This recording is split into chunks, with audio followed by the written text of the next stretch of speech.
ipinahayag niya. Hari siya ng mga aba.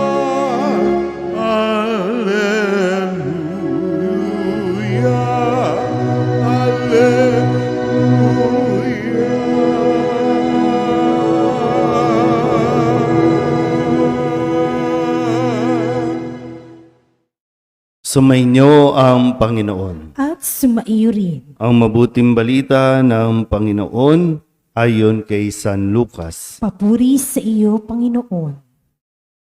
Noong panahong iyon, bumalik na tuwang-tuwa ang 72. Panginoon, sabi nila, kahit po ang mga demonyo ay sumusunod kapag inutusan namin sa ngalan ninyo. Sumagot si Jesus, nakita ko ang pagkahulog ni Satanas mula sa langit, parang kidlat. Binigyan ko kayo ng kapangyarihang tumapak sa mga ahas at mga alakdan at yumurak sa kapangyarihan ng kaaway. Walang makapipinsala sa inyo. Gayunman, magalak kayo, hindi dahil sa suko sa inyo ang masasamang espiritu, kundi dahil sa nakatala sa langit ang pangalan ninyo. Nang oras ding iyon, si Jesus ay napuspos ng galak ng Espiritu Santo at sinabi niya, pinasasalamatan kita, Ama, Panginoon ng langit at lupa, sapagkat inilihim mo sa marurunong at pantas ang mga bagay na ito at inihayag mo sa mga taong ang kaloobay tulad ng sa bata. Oo, Ama, sapagkat gayon ang ikinalulugod mo. Ibinigay sa akin ng aking Ama ang lahat ng bagay. Walang nakakakilala sa anak, kundi ang Ama, at walang nakakakilala sa Ama, kundi ang anak, at yaong marapating pagpahayagan ng anak. Umarap si Jesus sa mga alagad at sinabi, na di naririnig ng iba. Mapalad kayo, sapagkat nakita ninyo ang inyong nakikita ngayon. Sinasabi ko sa inyo, maraming propeta at mga hari ang nagnasang makakita ng inyong nakikita, ngunit hindi nila nakita. Hinangad din nilang mapakinggan ang inyong naririnig, ngunit hindi nila napakinggan. Ang mabuting balita ng Panginoon. Pinupuri ka namin, Panginoong Hesukristo. Isang mapagpalang araw po sa inyong lahat. Ngayon po ay unang Sabado ng buwan ng Oktubre at ngayon po ay paggunita natin sa mahal na Birhen ng Santo Rosario. Sa puntong ito ng buhay natin, marami po sa atin ang may edad na, mga tumatanda na. O kaya kahit itong mga bata, naisip na ba kung mapupunta ka ba sa langit? Naisip niyo ba yun? O ayaw niyo pa rin? Hindi niyo talaga ini-entertain yung langit? Kahit na naririnig natin sa Ebanghelyo, sa mga misa, ang paalala sa tao na mayroon tayong kalalagyan. Pagdating ng paghuhukom, mayroon tayong pupuntahan. Kasi hindi dito nagtatapos ang buhay. Mayroong buhay pagkatapos nito. At nakadepende kung ano magiging buhay sa kabila sa ginagawa natin ngayon. Kapag hindi natin iniisip kung saan tayo mapupunta, malamang hindi natin bibigyan ng importansya ang mga ginagawa natin ngayon. Mahirap pong magsisi sa huli. Magsisi ka man, huli na. Kaya tingnan po natin na dahil ang tanging hangad ng Diyos ay ang tayo po ay makabalik sa langit. Yan din ang dahilan kung bakit ipinanganak si Jesus. Sabi po sa atin nung Lunes, kung babalikan po natin, no? Sabi ni Jesus, tandaan ninyo ito, Kapag hindi kayo nagbago at tumulad sa mga bata, hindi kayo mabibilang sa mga pinaghaharian ng Diyos. Kasi ito yung bahagi na tinatanong ng mga alagad, no? Sino ba ang pinakadakila? Ang isip ng tao minsan, dahil ang tingin niya mataas na siya, kaya madaling sumuway sa Diyos. Madaling tumalikod sa Diyos. Hindi ko na kailangan ang Diyos. Kasi okay na ako, magaling na ako. Yung mapagmataas. Kaya binabalik sa atin na maging katulad ng mga bata. Yung nakadepende lagi sa kanyang ama. Noong Martes, ang paalala sa atin, sapagkat naparito ang anak ng tao hindi upang ipahamak ang mga tao, kundi upang iligtas sila. May mga tao noon na ayaw siyang tanggapin, ayaw siyang patuloyin sa kanilang bayan dahil alam nilang pupunta sa Jesus sa Jerusalem. So nandoon pa rin yung kanilang mga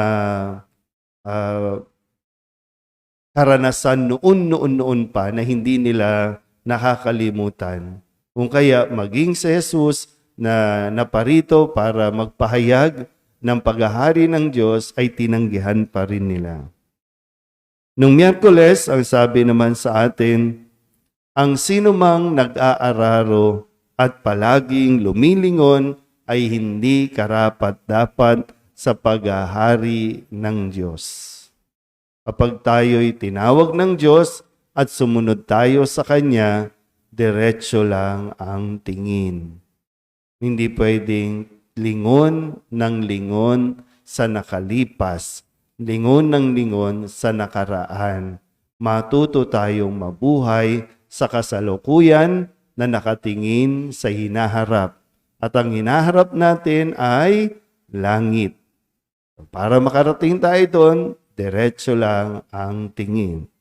Nung Huwebes, ang sabi naman sa atin, sa araw ng paghuhukom ay higit na mabigat ang kaparusahan ng mga tao sa bayang yaon kaysa dinanas ng mga taga-Sodoma.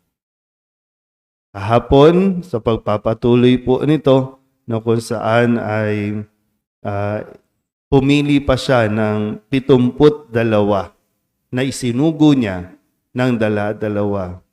Ang sabi niya, paalala niya sa kanyang mga alagad, ang nakikinig sa inyo'y nakikinig sa akin. At ang nagtatakwil sa inyo'y nagtatakwil sa akin. At ang nagtatakwil sa akin ay nagtatakwil sa nagsugo sa akin. Isang bagay na dapat na maintindihan din natin na hindi tayo ang dapat na nakikilala. Hindi tayo ang sentro ng ating ginagawa. O ano mang mga paglilingkod natin, huwag nating hayaan tayo ang maging center of attraction. Kundi dapat maging malinaw na kaya tayo naglilingkod, isinugo rin tayo ng Diyos para sa paghahari ng Diyos. Kaya kung tanggihan ka nila o i-reject ka nila, huwag magdadamdam. Hindi pwedeng balat sibuyas kasi hindi mo kawalan. Kawalan nila kapag tinanggihan nila ang pagpapahayag mo sa kanila ng mabuting balita. Ngayon, matapos ang misyon ng mga alagad, sabi nga po, nagbabalik sila at tuwang-tuwa sa kanilang mga karanasan. Talaga na-amaze sila sa mga nangyari dahil sa pangalan mo, sabi nila, dahil sa pangalan mo, nakakapagpalayas kami ng masasamang espiritu, nakakapagpagaling kami ng mga may sakit. Parang ang galing, ang saya lang. At natuwa din naman si Jesus. Sabi niya, nakita ko ang pagbagsak ni Satanas, parang kidlat. Pero sabi ni Kristo, magalak kayo. Hindi dahil, no? Mahalaga po ito, no? At sana maintindihan natin. Hindi dahil sa suko sa inyo ang mga masasamang espiritu, kundi dahil sa nakatala sa langit ang pangalan ninyo. So, may mas masaya pa, mas ikagagalak pa natin bukod doon sa mga nagagawa mong kamangamangha. Kasi hindi lahat ng nakakagawa ng mabuti sa kapwa, tumutulong sa kapwa, nagbibigay sa kapwa, ay napupunta sa langit. Kaya yun ang dapat nating tiyakin.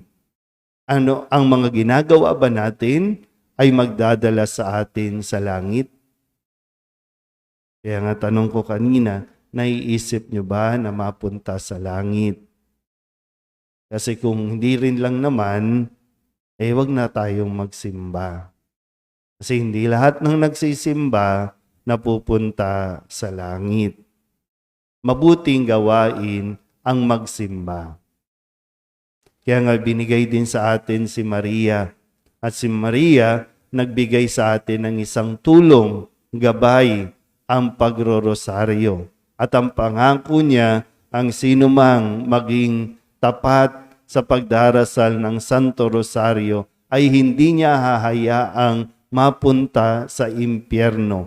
O tutulungan niya, no, ang mga kaluluwa, ang mga naging tapat sa pagdidibosyon ng Santo Rosario, tutulungan niya.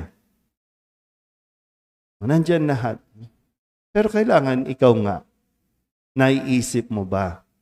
At kung iisipin mo yon, gusto ko mapunta sa langit, so binigay naman ni Jesus ano ang mga dapat nating ginagawa para makarating tayo sa langit.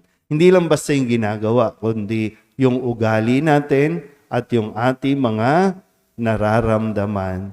Kailangan magtugma. Kailangan ito na nagdadala sa atin sa langit. Amen?